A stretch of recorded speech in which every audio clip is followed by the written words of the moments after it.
Hello guys, welcome back to our YouTube channel. ಇವತ್ತು ನಾವು ಮಾವಿನ ಹಣ್ಣಿನ ಜೊತೆ ಶಟ್ಲಿಯಾಗಿ ಸಾಂಬಾರು ಹೆಂಗೆ ಮಾಡೋದು ಅಂತ ಹೇಳ್ಕೊಡ್ತೀನಿ. ನಾನಿಲ್ಲಿ ಕಾಯಿ, ಮೆಣಸು, ಟೊಮೆಟೊ ಮತ್ತು ಈರುಳ್ಳಿ ಮತ್ತು ಬೆಳ್ಳುಳ್ಳಿ ತೊಗೊಂಡಿದ್ದೀನಿ. ಈಗ ಒಂದು ಮಿಕ್ಸಿ ತೊಗೊಂಡು ಮಿಕ್ಸಿಲಿ ಕಾಯಿ, ನೆಕ್ಸ್ಟು ಮೆಣಸು ಹಾಕ್ಕೊಳ್ತೀನಿ. ಒಂದು 7ರಿಂದ 8 ಮೆಣಸು ಹಾಕ್ಕೊಳ್ತೀನಿ. ನೆಕ್ಸ್ಟು 7ರಿಂದ 8 ಬೆಳ್ಳುಳ್ಳಿ ತೊಗೊಂಡಿದ್ದೀನಿ, ಬೆಳ್ಳುಳ್ಳಿ ಹಾಕ್ಕೊಳ್ತೀನಿ.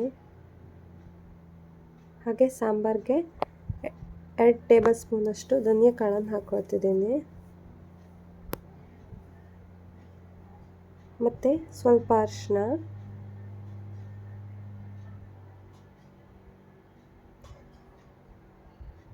ಹಾಗೆ ನೀರು ಹಾಕ್ಕೊಂಡು ಚೆನ್ನಾಗಿ ರುಬ್ಕೋಬೇಕು.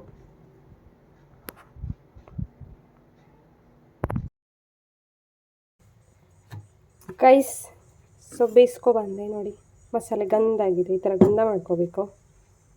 ಮಾವಿನ ಹಣ್ಣು ತಗೊಂಡಿದ್ದೀನಿ, ಒಂದು 8-9 ಮಾವಿನ ಹಣ್ಣು ಉಂಟು. ಇದನ್ನು ಚೆನ್ನಾಗಿ ಸಿಪ್ಪೆ ತೆಗೆದು ಬಿಡಿಸ್ಕೋಬೇಕು. ಈ ಥರ ಬಿಡಿಸ್ಕೊತೀನಿ ನೋಡಿ. ಈಗ ಚೆನ್ನಾಗಿ ಬಿಡಿಸ್ಕೋಬೇಕು. ಸ್ವಲ್ಪ ಗಟ್ಟಿ ಉಂಟು.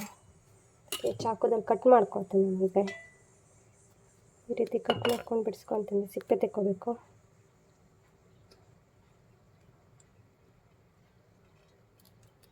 ನೋಡಿ, ಈ ಥರದ ಸಿಪ್ಪೆ ತಗೊಂಡು ಎಲ್ಲದನ್ನೂ ಹೀಗೆ ಸಿಪ್ಪೆ ತಗೊಂಡ್ಕೋಬೇಕು.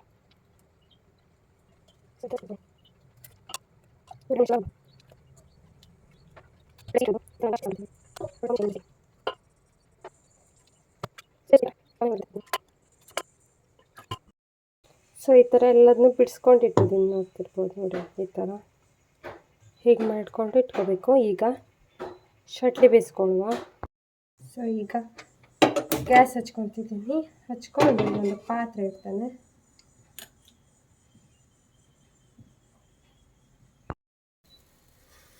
ಈಗ ಇದಕ್ಕೆ ಎಣ್ಣೆ ಹಾಕೊಳ್ಳುವ.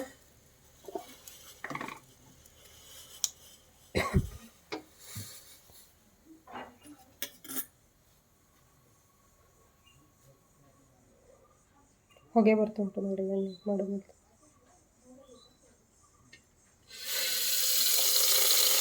ಎಣ್ಣೆ ಹಾಕ್ಕೊತಿದ್ದೀನಿ. ಒಂದು 2 ಸ್ಪೂನ್ ಎಣ್ಣೆ ಹಾಕ್ಕೊತೀನಿ. ನೆಕ್ಸ್ಟ್ ನಾನಿಲ್ಲಿ ಒಣ ಶಟ್ಲಿ ತೊಳೆದಿಟ್ಕೊಂಡಿದ್ದೀನಿ ನೋಡಿ. ಇದನ್ನು ಚೆನ್ನಾಗಿ ಫ್ರೈ ಮಾಡ್ಕೋಬೇಕು.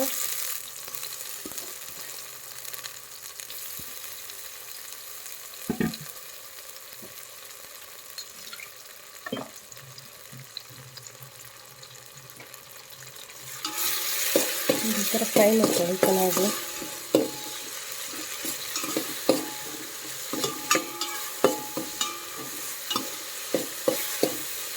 ಅದು ಬ್ರೌನ್ ಬಣ್ಣ ಬರುತ್ತೆ ಫುಲ್ಲು, ಆ ರೀತಿ ಫ್ರೈ ಮಾಡ್ಕೋಬೇಕು.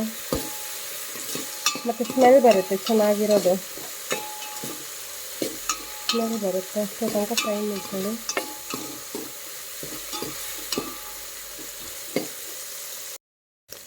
ನೋಡ್ತಾ ಇರ್ಬೋದು, ಈ ರೀತಿ ಫ್ರೈ ಮಾಡ್ಕೋಬೇಕು.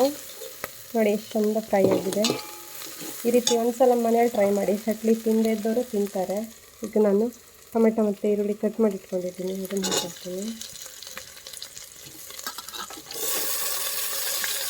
ಇದೆಲ್ಲ ಹಾಕ್ಕೊಂಡು ಚೆನ್ನಾಗಿ ಹುರಿಬೇಕೀಗ.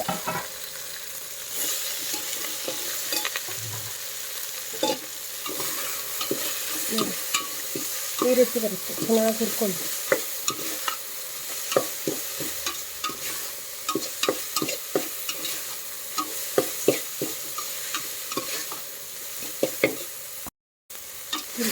ಈಗ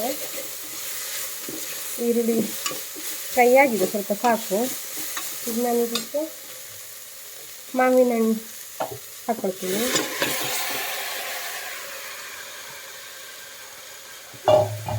ಇದನ್ನು ಚೆನ್ನಾಗಿ ಮಿಕ್ಸ್ ಮಾಡಬೇಕು. ಚೆನ್ನಾಗಿ ಚಟ್ಲಿ ಒಟ್ಟಿಗೆ ಒಳ್ಳೆ ಚೆನ್ನಾಗಿ ಮಿಕ್ಸ್ ಆಗಬೇಕು. ಮಿಕ್ಸ್ ಮಾಡ್ಕೊತಾ ಇದ್ದೀನಿ. ಈಗ ನಾನು ಬೀಸಿಟ್ಕೊಂಡಿರೋ ಮಸಾಲೆ ಹಾಕ್ಕೊಳ್ತೀನಿ. ಚೆನ್ನಾಗಿ ಮಸಾಲೆ ಹಾಕ್ಕೋಬೇಕು.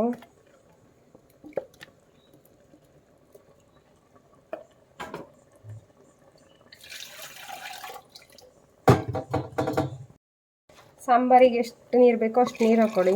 ದಪ್ಪ ಬೇಕಂದ್ರೆ ದಪ್ಪ ಹಾಕ್ಕೊಳ್ಳಿ, ತೆಳ್ಳ ಬೇಕಂದ್ರೆ ತೆಳ್ಳಗಾಗಿ ನೀರು ಹಾಕ್ಕೋಬೇಕು. ನಾನು ಇಲ್ಲಿ ಮೀಡಿಯಮ್ಮಾಗಿ ನೀರು ಹಾಕ್ತಿದ್ದೀನಿ.